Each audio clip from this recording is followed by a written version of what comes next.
Film dimulai dengan Max dan ibunya bernama Molly. Di sini mereka lagi beberes rumah karena baru aja pindahan. Sikap Max tampak agak apatis karena sudah terlalu bosan pindah-pindah rumah terus. Ya gimana enggak, ini aja udah yang 9 kalinya mereka pindah rumah. Molly sebagai ibunya Max pun mencoba meyakinkan Max kalau ini yang terakhir kali. Karena ini adalah rumah lama mereka yang penuh dengan kenangan.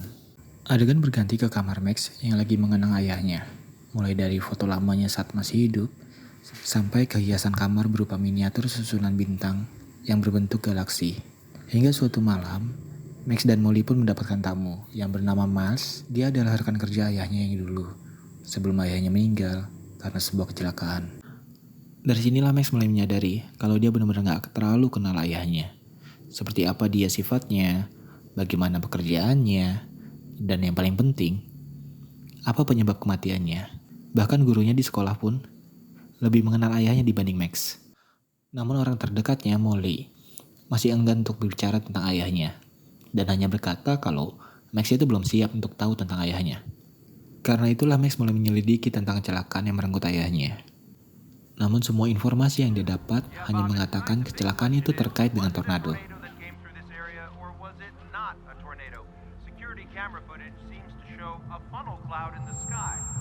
Hingga suatu malam saat mencari di internet, Max menemukan keanehan di dirinya. Barang-barang sekitar dia mulai bergerak-gerak sendiri.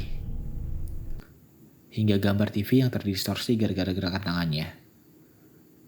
Namun Max tidak terlalu peduli saat ini. Hingga keanehan itu semakin lama semakin menjadi.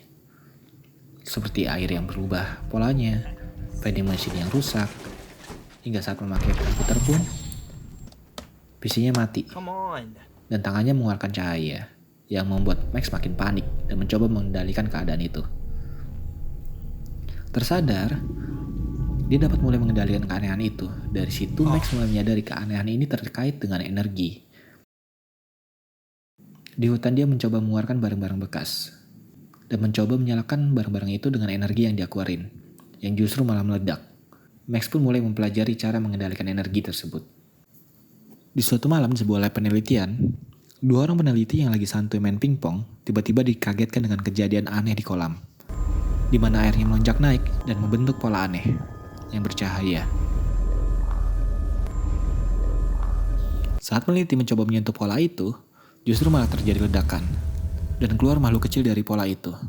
Panik, peneliti pun segera menghubungi pasukan khusus untuk menangani makhluk itu. Pengejaran pun dimulai.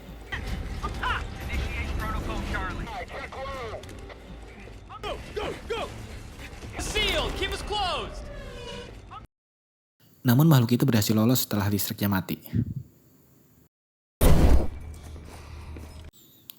Adegan berganti ke Max yang lagi kencan santuy sama Sofia di sebuah kafe sambil nikmatin boba. Namun Max mulai terganggu dengan sakit kepalanya yang mulai datang lagi. Dan energinya mulai melonjak. Takut ketahuan, Max pun pergi ke toilet. Dan di toilet, saat dia melihat ke cermin, tubuhnya mulai berpendar cahaya. Panik, Max pun lari meninggalkan Sofia yang lagi cengok di restoran. Dalam perjalanan pulang, Max pun merasa energinya makin lama makin tak terkendali. Hingga Max pun pingsan. Terbangun dari pingsannya, Max melihat selimutnya yang udah bolong karena kebakar. Saat Max ke kamar mandi dan melihat ke cermin, ada makhluk melayang di sampingnya. Kaget. Max pun mencoba menghajar makhluk itu pakai tongkat baseball. Setelah drama pertengkaran tadi, akhirnya mereka gencatan senjata. Makhluk ini bernama Steel, mengatakan bahwa dia alien yang bisa merasakan energinya Max. Karena energi itu yang disebut energi Taiken adalah makanan bagi Steel. Untuk mengisi energinya sendiri. Dan Max harus berterima kasih ke Steel yang sudah datang tepat waktu untuk makan energinya yang berlebihan. Yang menghalangi Max yang mau meledak kemarin. Yang intinya Max butuh Steel untuk kontrol energinya agar gak mati karena meledak. Steel pun butuh Max buat makan dan bertahan hidup.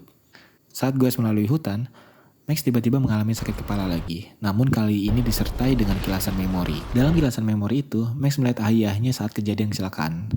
Tapi dari sudut pandang Steel. Dari sinilah Steel menjelaskan ke Max kalau kilasan itu adalah bukti kalau Max dan Steel sudah terkoneksi. Namun, Steel masih gak ingat apa-apa tentang kilasan itu. Karena masih amnesia. Akhirnya mereka pun mulai menyelidiki ke lokasi tempat kejadian kecelakaan, yaitu lokasi Entek yang sudah terbengkalai.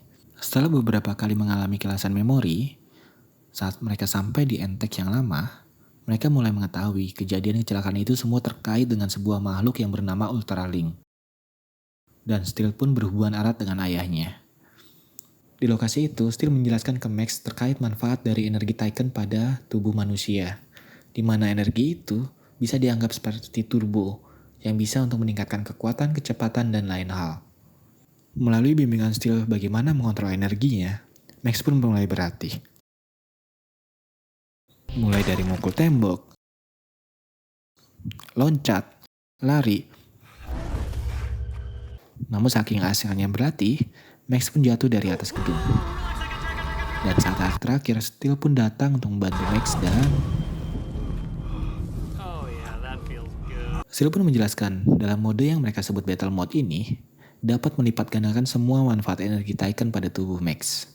Adegan pun berganti di mana Max mengunjungi Miles untuk meminta penjelasan mengenai ayahnya. Namun, di sini Miles masih bersikeras untuk tidak memberikan apa yang Max mau. Di saat lagi bicara, sakit kepala Max datang lagi. Namun Miles memperhatikan hal yang lain. Di perjalanan pulang, Max dicegat dengan angin kencang, di mana mulai terbentuk menjadi tornado. Merasakan sinyal bahaya, Max pun pergi mencari perlindungan. Namun, badai mulai semakin memburuk dan mulai terbentuk menjadi tornado. Di saat sebelum tertarik ke dalam tornado, Max pun melihat titik merah dalam tornado itu. Steel pun datang menolong Max dan langsung mengubah Max menjadi Battle Mode. Pertarungan pun dimulai. Ternyata, mata merah yang dilihat Max adalah wujud asli dari Ultraling, yang bentuknya sama persis dengan Steel. Di sini Max mulai meninggalkan Steel karena curiga Steel terlibat dalam kecelakaan ayahnya. Saat dalam perjalanan pulang, Max melihat rumahnya sudah dikepung oleh pasukan bersenjata. Merasa takut ibunya diculik, Max pun pergi dan menghubungi Miles. Dalam perjalanan, Miles menjelaskan ke Max bahwa hal ini pernah terjadi ketika Jim, ayahnya Max, masih hidup. Dan sebenarnya yang menjadi sasaran mereka adalah Max, bukan ibunya. Kemungkinan besar ibunya akan dibawa ke lab tempat ayahnya dulu bekerja. Tanpa pikir panjang, Max pun putar balik dan menuju ke lab Entek yang lama. Sesampainya di sana, Max melihat Steel yang sudah terbungkus dalam sebuah wadah. Saat berjalan mendekati Steel, kilasan memori datang lagi.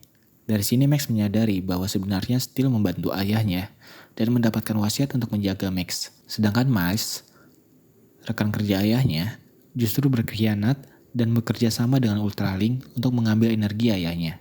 Dari sini terungkap, ternyata kecelakaan itu adalah ledakan energi yang dihasilkan oleh Jim yang sengaja mengoverdrive energinya dengan tujuan agar energi tersebut tidak dipergunakan oleh Ultraling dan Miles.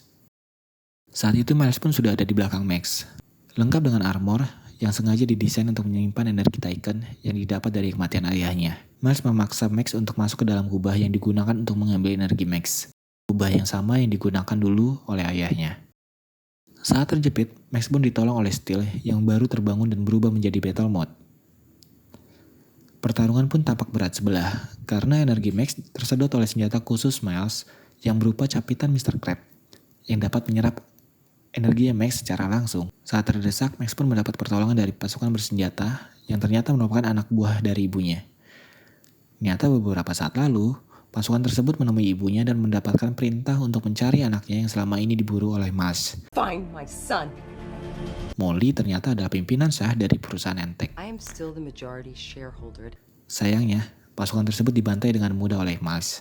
Namun cukup memberikan waktu untuk Max dan memulihkan energinya. Dan mengatur strategi. Max berencana untuk melepaskan energinya secara langsung ke Miles agar dihisap oleh armornya dan memaksanya untuk meledak karena overload energi. Meski cara itu sama dengan bunuh diri, sama dengan apa yang dilakukan ayahnya Jim. Strateginya pun berhasil, dan pertarungan pun berakhir. Di rumah, Molly pun menceritakan bahwa ayahnya Max adalah alien yang datang ke bumi, dan membantu manusia dengan energinya. Itulah alasan selama ini Molly tidak menceritakan tentang Jim, ayahnya Max. Dan di sini bisa dilihat, ternyata aksesoris di kamar Max yang dibuat oleh ayahnya Jim adalah sebuah peta yang menunjukkan rumah aslinya Jim.